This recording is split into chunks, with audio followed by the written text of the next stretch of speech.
Welcome back to the Jackson Neill Sports Podcast here on Tuesday, October 9th, 2018, right here on SoundCloud, Stitcher, iTunes, and YouTube. Thank you so much for tuning in today. Very, very special episode because I'm talking about Notre Dame football with Larry Hawley from WGN-9 in Chicago. We're talking about the Irish and how they're doing this season because right now they're number 5 in the AP poll, and they certainly have a good shot at going undefeated this season. So I talked to him about that. And then also, after talking with him, I discussed Jay Ajayi. He just tore his ACL. What do the Eagles have to do now? What are their options at the running back position? Is a trade for Le'Veon Bell the best option? I discuss all of that and more, so stay tuned for that. But first up is my conversation I had with Larry about Notre Dame and their chances at making the college football playoff this year. All right, so what is the feeling around Notre Dame football right now? Well, I think it's encouraging. I think certainly, especially the last 2 weeks, that's really changed kind of the perception of people. You know, you come off those first 4 games. You felt really good about the Michigan game. Ball State and Vanderbilt left something to be desired. Then you have a good game against Wake Forest when you sub in Ian Book, and he seemed to add a new energy to the offense. His ability, and then Brandon Wimbush had the ability to run, but the way Book's able to pass, the way he's able to throw on the run, find the open receivers, and frankly, not turn the ball over, kind of really, reinvigorated the Irish offense. And then you saw the last 2 weeks, the dominating Stanford and then going on the road and dominating Virginia Tech. And the way they did it, those were 2 really strong second halves. And you're looking for Notre Dame to have a close, and you're looking for kind of a good finishing kick. And they have in each of those days, and you've seen some of their stars emerge, and it's been really positive. And I think that play in the last 2 games, along with looking ahead to the schedule and seeing that you're going to probably be favored in almost every game to finish. Now, that doesn't mean anything. It certainly has Notre Dame fans thinking more and more about the chances of them going to the playoffs. So it's a the time. But Irish fans have been here before, so there's still a lot of ways to go and a lot of time to go. But right now, it's a very positive atmosphere. Yeah, I mean, I could imagine you look at these first 6 wins already with 3 wins over ranked opponents. You can't imagine this going any better. In one of your recent articles I read, you kind of question if this Irish team is for real. With these recent wins over Stanford and Virginia Tech, in your mind, does this seem like a Notre Dame team under Brian Kelly that seems like it is for real and they do really belong among the national title contenders? Well, I mean, I think they have shown that, especially the last 2 weeks have been really good. And I think what that offense has become under Ian Book, this is something you see. You see these incredible things, and they are a title contender. You can see that now based on the way they're playing, based on the talent they have at their key positions, and also looking at their schedule. You don't see a lot there. I mean, you can always have an upset. For Irish fans who remember, they're playing Pittsburgh, next up. You might remember in 2012, Notre Dame beat Oklahoma and then came an eyelash from losing to Pittsburgh. In fact, a field goal went wide right, or else they would have lost any kind of hope of the national championship. So I think that there is a feeling. I mean, this team's for real, but how real are they? Is this a team that can go all the way to the playoffs? That's something you're still wondering, because that's been the big question the Brian Kelly era. Can they have that team that does it? You had 2012, the great year, the great regular season. They go to the national title game and were outmatched in every single category. In 2015, they make their run all the way through there, lose a very competitive game to Clemson. They only lost by 2 points, and they had a chance to tie the game in the final seconds. Go to Stanford, lose that chance at a championship shot. Although in reality, they may not have gotten that even if they beat Stanford at the end of 2015. Then last year, Notre Dame looked really good. You had Adams running the ball very well. Wimbush seemed like he was finding a rhythm. The defense was playing well. Then early November, they go to Miami and get smashed in a terrible game, just an absolutely terrible game. And you're kind of doing that. So this Notre Dame team is for real. They're a competitor. They're a contender. They're a top 10 team.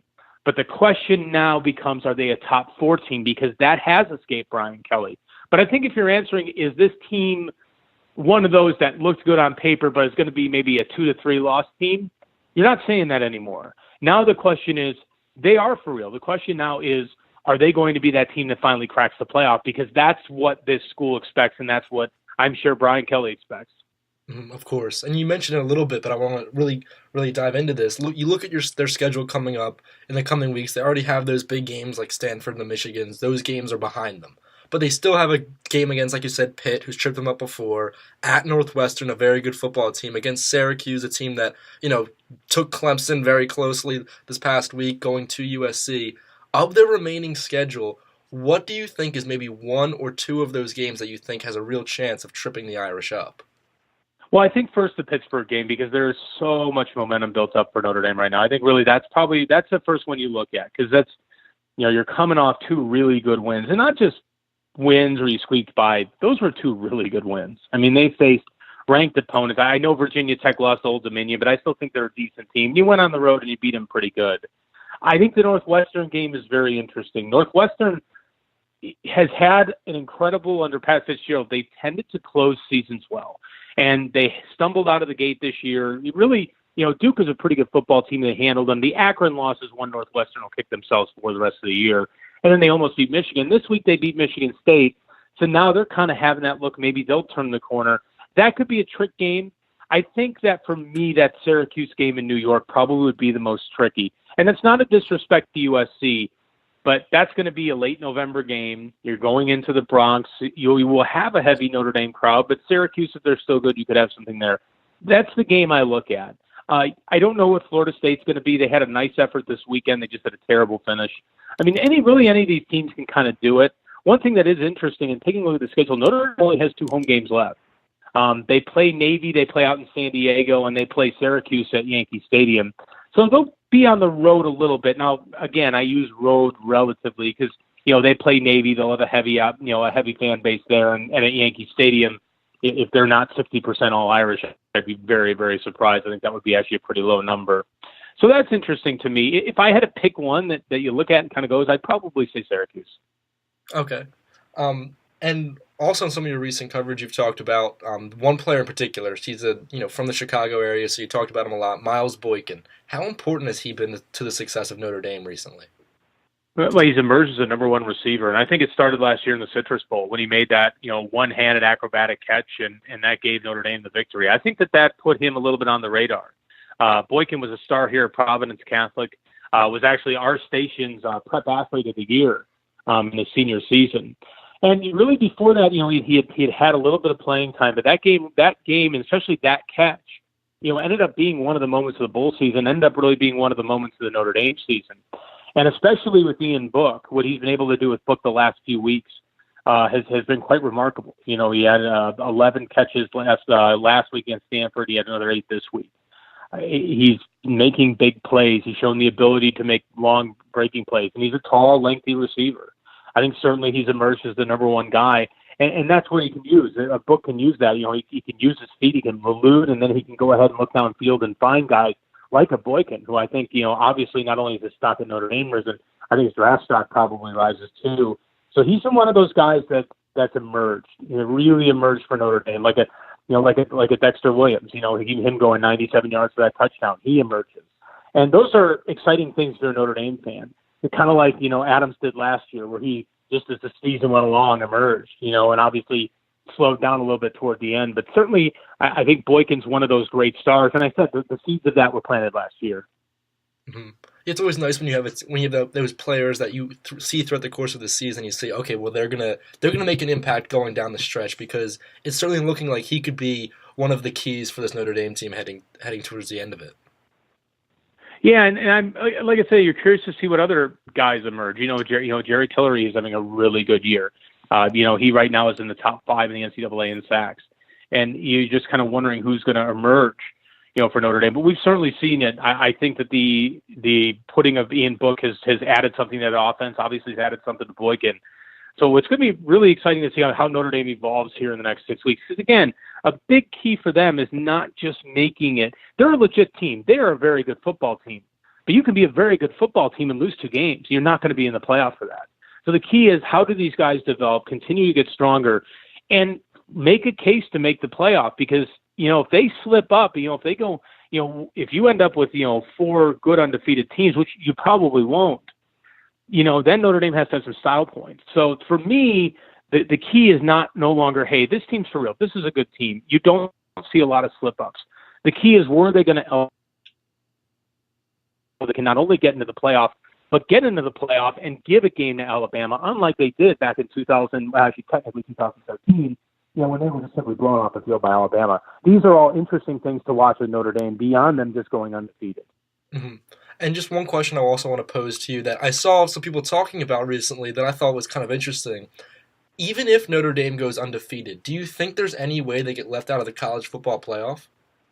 I mean, there's always a way. I mean, you never know with an SEC team. What if a Georgia loses a game or an Alabama loses a game? I mean, it's certainly possible. What if they have a sloppy game against Pittsburgh, a sloppy game against Syracuse? Maybe you barely sneak by a Navy. It's certainly possible. I mean, there are 4 coveted spots there. There are only 4 teams that are there. What if you face a scenario where Wisconsin runs the table? You face Ohio State, or basically Ohio State loses in the Big Ten championship. You face that scenario if Ohio State runs it, and then Ohio State loses in the Big Ten championship. But then what do you do? I think personally, knowing what Notre Dame could bring to the playoff, I think if they're undefeated, knowing what they've done against those ranked teams, and take care of business. I mean, you can have a close game. That's going to happen. You can have a close game or two. But if you can take care of business, I don't see them getting left out of that playoff. What could end up happening is they could be the 4th team and end up having to face Alabama in that first game. But I really believe if they're undefeated, I have a hard time believing that they'll get left out. But it certainly is a possibility. Mm-hmm. Well, Larry, thank you so much for doing this today. No, man, thank you for having me. I appreciate it. Where can people check your stuff out at? You can find me on Twitter at Hawley Sports. So it's HAWLEY Sports, all one word. And then my writing goes for WGN-TV.com. Just click on the sports page and you'll find it there. All right. Well, I'm going to attach all those links at the bottom of this podcast. And thank you so much. And we definitely have to do this again sometime.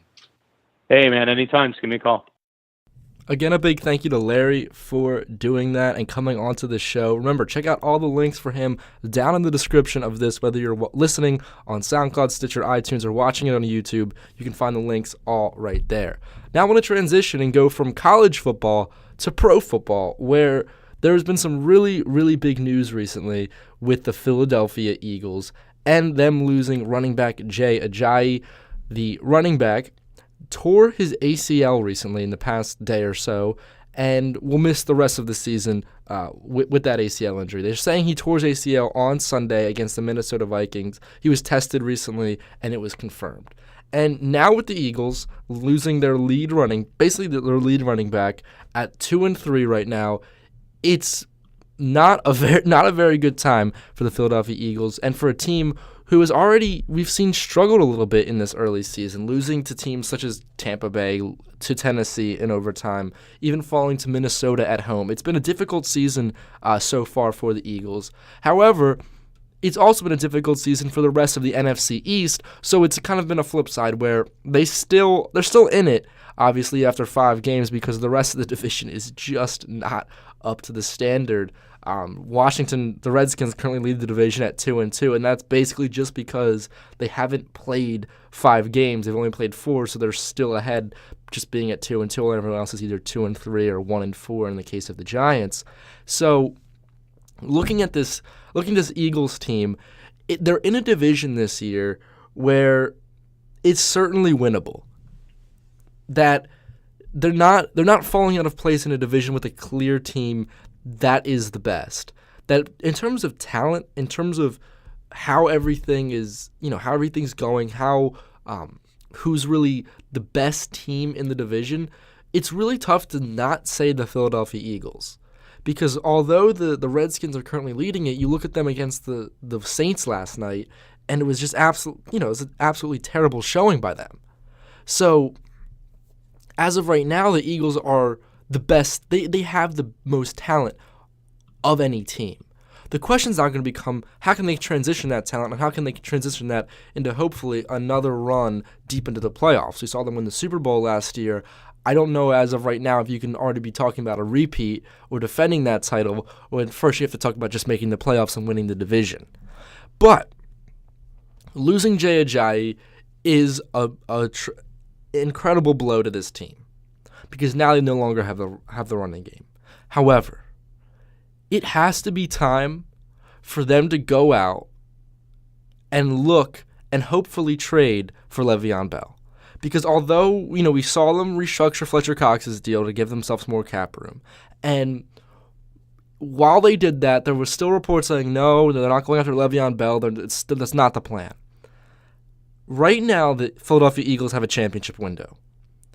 We saw them win it last year. And the core of that team is still around. They still have a very good roster. Especially in the defensive end, they still have a lot of talent.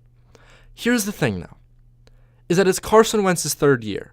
And the biggest story, almost any conversation about the NFL right now, I feel like always comes back to quarterbacks, and if you can have one or already have one on their rookie deal. Because when they're on their rookie deal, they take such a smaller percentage of that cap, which allows you to go out and get players and pay for players, whether it be in the defensive line, defensive secondary, your offensive line, wide receivers, tight ends. It allows you to build a more complete roster. Once you have to start paying quarterbacks incredible amounts of money, think Aaron Rodgers at Green Bay, then other parts of your team start to lack. Then you can't go out and you can't spend as much maybe and get that safety that you really need. Or you can't spend as much to keep that left guard that's really, really good. Because you're spending that money on your quarterback, and rightly as you should, because Aaron Rodgers or Carson Wentz or any other franchise quarterback impacts the game as much. But right now, the Eagles have this championship window where they have a QB on a rookie deal. And Carson Wentz is MVP caliber. He is one of the best QBs in the league when he is on. When you can get Carson Wentz rolling, he's tremendous. The problem is that it's felt like he's been a little rusty getting back into the swing of things, and the team has just felt like they've missed a step coming into this season. Almost like a Super Bowl hangover in a sense.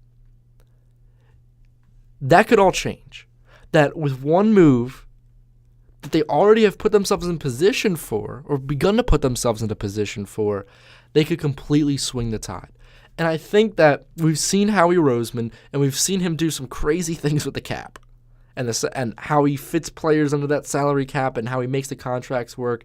With the whole Fletcher Cox thing, Fletcher Cox is still getting paid all of his money, but it's not being counted as much. Like, there's crazy stuff that this team does, and they're very smart about how they formulate their contracts under the salary cap. But as of right now, the Eagles have a little bit of cap room, especially with the extra several million that the Fletcher Cox gave up. If you're the Eagles, you're looking around at the NFC, and you're looking around and seeing who is the biggest competition. In the division, it's not really much. The Giants, while they have talent, Eli is just not the quarterback for it, and they just seem to have not been able to find their groove recently, and at 1-4, they'd have to have a pretty staggering comeback to make a play at the division. Then you look at the Dallas Cowboys, a team where they're good, but on the offensive side of the ball, Dak has barely anyone to throw the ball to. Their defense is all right, but it's nothing's too special. Look at the Redskins. Alex Smith is a serviceable NFL quarterback. They're a good team, but not great. The Eagles are clearly the best team with the most talent of anybody in the NFC East, so they should be contending for the division title this year. You look around at the rest of the NFC. In the NFC North, it's a division where, yes, the Eagles just lost to the Vikings. I'm not sure how good Minnesota is. The Bears, they're leading that one. I'm not sure how good the Bears are. They still being led by Mitchell Trubisky, and I don't know, how good Mitchell Trubisky really is. We haven't seen him. We don't have a huge sample size for him. And also, Khalil Mack has been putting up absurd numbers, and you have to imagine that that's going to have to slow down at some point. The Saints, they're good this year, but as always, they always seem to find a way maybe to not put it all together. Maybe this year they can. Obviously, there's the Los Angeles Rams who are 5-0. But the point I'm trying to make is that there really doesn't feel like one team in the NFC where you're pointing them right over ahead. You're putting them ahead of the Eagles already. Where you're saying that there's no way the Eagles could beat the Rams in the playoff. Because there's a universe where that could obviously happen. And if you're the Eagles, I think you have to capitalize on this championship window. For a franchise that just won their first Super Bowl last year, it may not feel too urgent. Being out of based out of Philadelphia, you start to feel, I really have a good sense of these Philadelphia sports teams and of the urgency with them and just the feelings around them. And for the Eagles, there's always been this urgency. Like, they need to win. That whenever they have a chance at a championship, they have to go and get it because they've never had one. It's such a starved fan base. Well, I was at the parade last year. Everyone in the city was at the parade last year. And if I'm being honest, the feeling around the team is kind of like you see diehard fans, oh, do they win this week? Oh, whatever, we'll get them next week. This urgency is kind of lost. And I feel that for this team and for this fan base, that because of the championship, it's almost this hangover into this next season. But I'm here to tell you that championship windows go by so quick. Ask the Seattle Seahawks, a team that had a legitimate shot at being a dynasty in the NFL, and before you know it, it's gone. Because then they have to pay Russell Wilson, then their defense, that ferocious defense that was one of the best we've ever seen in NFL history, statistically speaking, and just looking at the talent on that side of the ball, within a couple of years is completely destroyed. You have the one player that's left is flipping you off. So the way the NFL works is so cyclical. It's constantly changing. And within 2 years, we could be looking at this Eagles defense and saying, man, they're a shell of their former selves because Carson Wentz got his huge extension. So while you still have this, maybe for a year, maybe for 2 years, you have to put it all on the line. And with that would be getting Le'Veon Bell. Getting Le'Veon Bell will give Carson Wentz a running game, which would obviously help in the passing game. Le'Veon Bell is probably the best running back in the NFL. So you add him to this offense, it would be incredible. You could completely play the game a different way. You could build up with this on the backbone of this defense. You could build up an early lead and then run the ball out with Le'Veon Bell.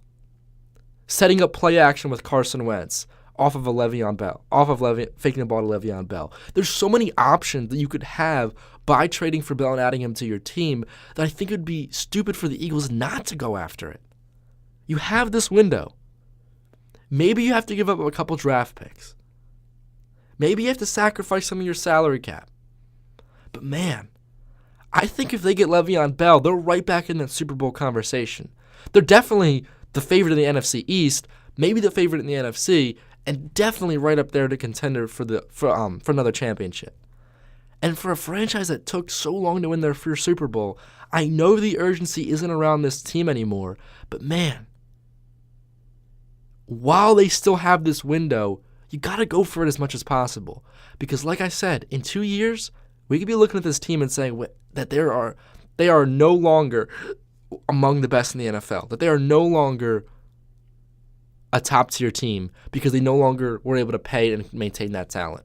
So I think the Le'Veon Bell trade has to be the direction the Eagles go in if they want to be serious about contending for a Super Bowl. And with that, that'll wrap it up for this edition of the Jackson Neill Sports Podcast. Thank you so much for tuning in. Remember, you can catch this throughout the week right here on SoundCloud, Stitcher, iTunes, and YouTube. Follow me on Twitter at JacksonNeill20 and Instagram at JacksonNeill20 as well. Those links are down in the description of this video or podcast, whatever platform you're listening or watching on. And you can follow me there. There's updates to all my podcasts, and you can find who I'm interviewing, all that great stuff. You can find that on those social media accounts. Thank you so much for listening. Subscribe on whatever platform you're on so you can always get the podcast, as well as the Jackson Neill Music Podcast, which is updated throughout the week, and the Anything Goes with Jackson Neill Podcast, where I interview musicians. Next episode, this Thursday, I interviewed Nashville rapper KB. You don't want to miss that podcast because it is a really good one. So thank you so much for tuning in. I'll see you all next time.